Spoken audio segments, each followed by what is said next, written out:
Assalamualaikum warahmatullahi wabarakatuh. Halo, selamat pagi pemirsa. Senang sekali saya Krisna Livia kembali hadir menjumpai Anda dalam program Indonesia Pagi. Ada kabar apa Indonesia Pagi ini? Wah, sangat luar biasa karena saya ditemani oleh rekan saya. Halo, saya Amelia Ratna akan menemani Anda dalam 1 jam ke depan, tentunya dengan rangkaian informasi menarik. Bagaimana kabar kamu hari ini, Mel? Alhamdulillah, aku sungguh luar biasa sehat dan tentunya juga pemirsa di rumah dalam keadaan sehat walafiat dan menjalankan aktivitasnya dengan lancar. Iya, dan mudah-mudahan juga hari ini tentunya cerah ya, Mel? Ya, betul sekali. Insya Allah ya, hari ini kita bisa menjalankan aktivitas dengan lancar dengan cuaca yang mendukung juga. Betul banget. Dan bagi pemirsa di rumah yang beraktivitas keluar, jangan lupa untuk sarapan terlebih dahulu mungkin di pagi hari ini karena sarapan itu sangat penting sekali dan sangat baik untuk kesehatan tentunya. Ya, itu sebagai salah satu pasokan energi untuk tubuh kita ya. Betul banget. Dan informasi kita kali ini banyak berkaitan tentang kondisi alam. Iya, benar sekali. Kalau kita melihat kondisi alam kita saat ini itu memang sungguh mengkhawatirkan. Betul. Karena memang ekosistem kita sudah mulai terganggu. Kita lebih fokus merawat diri kita sendiri dibandingkan untuk merawat lingkungan kita. Gitu. Padahal alam tuh sangat mendukung kehidupan kita ya. Iya, betul sekali. Apalagi pohon yang memproduksi oksigen. Nah, saat ini tuh jarang sekali kita jumpai pohon-pohon di pinggir jalan, dan itu lebih kita sering menjumpainya tiang listrik atau enggak pemukiman warga. Nah, ini malah justru merusak ekosistem tanah sehingga akhirnya kita tidak lagi menemui yang namanya penyerap air gitu kan. Nah, ini bisa menimbulkan berbagai macam bencana alam tentunya. Iya, dan ini menjadi ketimpangan juga ya antara kondisi alam yang memang kita harus jaga tentunya dan adanya pembangunan tersebut yang sangat mengikis alam-alam yang ada di sekitar. Iya, betul sekali, sehingga resapan airnya semakin berkurang. Dan itulah yang menimbulkan berbagai macam bencana karena memang kurangnya kesadaran dari diri kita sendiri seperti itu. Iya, apalagi ditambah dengan semakin canggihnya teknologi, terus juga banyak kendaraan motor ataupun mobil yang memang masih terus diproduksi ya, sehingga memicu terjadinya asap-asap yang selalu keluar dan sangat berdampak sekali terhadap polusi tersebut. Iya, itu polusi udara ya. Dan yang lebih parahnya lagi itu karena memang kita ini termasuk manusia yang sering konsumtif ya, manusia konsumtif yang akhirnya menghasilkan berbagai macam sampah. Nah, ini adalah menjadi salah satu faktor yang mengakibatkan adanya timbulnya bencana-bencana alam sekaligus rusaknya ekosistem kita. Apalagi kita ketahui bahwasanya sampah-sampah ini sangat mengganggu ya. Dan musim penghujan itu sangat memicu terjadinya kebanjiran akibat sampah. Iya, kalau kita tidak bisa mengolah sampah itu dengan baik, ya akhirnya kita harus bisa menerima resiko dari apa yang telah kita perbuat. Betul. Gitu. Apalagi sampah plastik itu sangat sulit sekali terurai. Iya, dan itu untuk penguraiannya itu hampir ratusan juta tahun. Bayangkan saja jika banyaknya manusia mengeluarkan atau memproduksi banyak sampah, bayangkan berapa ratus tahun kita harus menunggu sampah-sampah tersebut harus bisa terurai.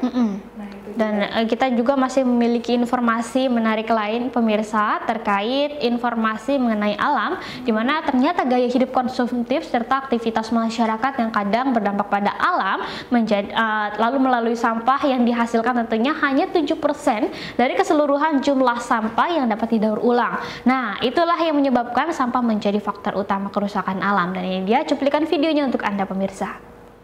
Gaya hidup modern dan segala aktivitas masa kini yang dilakukan oleh masyarakat ternyata memberi dampak yang signifikan pada bumi yang kita huni. Misalnya dengan melakukan penebangan pohon untuk memperluas lahan industri hingga pembelian produk sehari-hari. Beragam aktivitas yang dilakukan manusia serta banyaknya produk yang dibeli tentunya secara tidak langsung menghasilkan sampah, melebihi dari kemampuan alam untuk menyerapnya. Manusia terkadang lupa bahwa banyak lautan dan sungai yang sudah tercemar, serta miliaran ton tumpukan sampah yang tak bisa terurai atau didaur ulang keberadaannya. Menurut studi dan Kementerian Lingkungan Hidup dan Kehutanan atau KLHK menyatakan hanya 7% sampah di Indonesia yang dapat dikompos dan didaur ulang. Sementara sebanyak 69% produksi sampah hanya ditimbun di TPA. Yang mencengangkan, faktanya produksi sampah harian yang berlangsung di tempat pembuangan akhir setiap harinya berjumlah ratusan ribu ton. Hal tersebut nyatanya semakin jelas menjadi bukti bahwa dengan adanya gaya hidup modern dan konsumtif yang destruktif terhadap alam, membuat kondisinya pun semakin parah. Kalau sudah begini, siapa yang ingin tanggung jawab?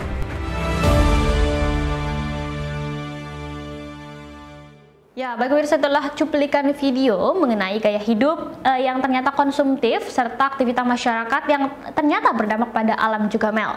Ya, betul sekali. Memang kalau sampah itu kan kita nggak bisa yang namanya meminimalisir ya, karena kita termasuk manusia yang suka mengkonsumsi berbagai macam hal. Betul. Dan itu tidak bisa terlepas dari yang namanya plastik. Dan akhirnya inilah yang berujung kepada sampah-sampah yang kemudian itu akan menumpuk lebih lama seperti itu. Iya, mungkin alternatif lainnya dengan kita mengefisiensi penggunaan seperti kantong plastik itu, kalau belanja bisa diganti dengan menggunakan tas permanen. Betul. Nah itu jadi sekarang juga di beberapa pasar swalayan itu juga sudah diterapkan yang namanya sistem untuk pembayaran tas plastik. Betul. Gitu. Nah ini mungkin sebagai salah satu alternatif agar mengurangi yang namanya sampah plastik, dan mungkin jika bisa kita menggunakan sampah-sampah tersebut kita olah lagi atau didaur ulang ya menjadi salah satu benda yang nantinya bisa digunakan lagi, dan itu tidak akan memperbanyak sampah yang ada. Iya, dan juga bisa memanfaatkan sampah-sampah yang mungkin tidak bermanfaat menjadi hal yang bermanfaat tentunya ya. Nah, iya betul sekali. Dan lagi pula sejenis sampah organik itu pun juga bisa diolah menjadi salah satu pupuk kompos. Betul. Nah, kemudian untuk sampah-sampah organik itu bisa juga diolah lagi menjadi barang-barang yang itu nantinya peralatan-peralatan di rumah bisa kita pernak-pernik. Iya. Lagi pula saat ini tuh pernak-pernik itu bisa dijual dengan harga yang sungguh luar biasa fantastis. Iya, karena memang tergantung kita sendiri yang mengkreativitaskannya ya. Menjadi sebuah barang ataupun benda-benda yang lebih unik lagi tentunya pemirsa, dan bernilai jual yang tinggi. Tinggi sekali karena ide kreatif memang mahal. Betul. Seperti itu. Nah, kalau berbicara mengenai tadi kita sudah mengulas banyak mengenai kondisi alam yang buruk akibat sampah. Betul. Dan selanjutnya kita akan membahas lagi mengenai sampah plastik yang merusak ekosistem laut. Nyatanya ya, sampah plastik itu tidak hanya menumpuk dan merusak daratan saja, ternyata itu juga berdampak buruk terhadap ekosistem laut. Nah, memang kalau kita melihat beberapa waktu silam ini, dunia itu dikejutkan oleh matinya ikan paus yang merupakan salah satu spesies yang habitatnya itu adalah di laut. Nah, ini mengalami kepunahan akibat sampah plastik. Nah, hal ini terjadi karena sampah plastik menjadi salah satu salah satu benda yang membutuhkan waktu lama dalam proses penguraian. Jika dibiarkan terus-menerus, nah nantinya ini akan merusak yang namanya ekosistem laut pemirsa. Nah, tentunya kita perlu mengetahui lebih banyak bagaimana ekosistem laut bisa dirusak oleh sampah plastik. Nah, berikut ini informasinya untuk Anda. Dikutip dari ayobandung.com, bulan April 2018 lalu, dunia digemparkan dengan berita matinya ikan paus yang menelan 30 kg sampah plastik di pantai selatan Spanyol. Setelah ditelusuri lebih lanjut, ternyata penyu dan biota laut lainnya pun banyak mengalami nasib yang serupa.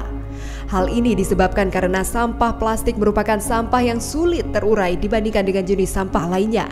Sebagai contoh, kantong plastik membutuhkan waktu 10 hingga 20 tahun terurai, sampah sedotan plastik 200 tahun, sampah sikat gigi 400 tahun, sampah popok sekali pakai 450 tahun, bahkan sampai seperti styrofoam dan tisu basah tidak dapat terurai sampai kapanpun. Hal ini jika dibiarkan secara terus-menerus tentunya tidak akan hanya mengancam lingkungan, tetapi juga keberlangsungan hidup hewan dan biota laut lainnya. Ya, itu tadi dia, Chris, kita bisa melihat bagaimana ekosistem laut bisa rusak akibat adanya sampah plastik. Betul, karena memang sampah plastik ini sangat sulit sekali terurai tentunya ya, dan juga membutuh waktu yang panjang untuk proses penguraiannya tersebut, sehingga bisa menjadi pemicu terjadinya berbagai polemik, terutama merusak ekosistem laut ini. Iya, apalagi di sekarang ini Indonesia memiliki banyak laut, dan di laut itu banyak sekali spesies ikan-ikan yang saat ini tuh sulit banget untuk ditemui. Dan memang itu mengalami kepunahan akibat adanya selain racun, kemudian bom yang merusak ekosistem laut. Nah, ini yang menjadi dampak terbesarnya lagi adalah sampah plastik. Iya, betul.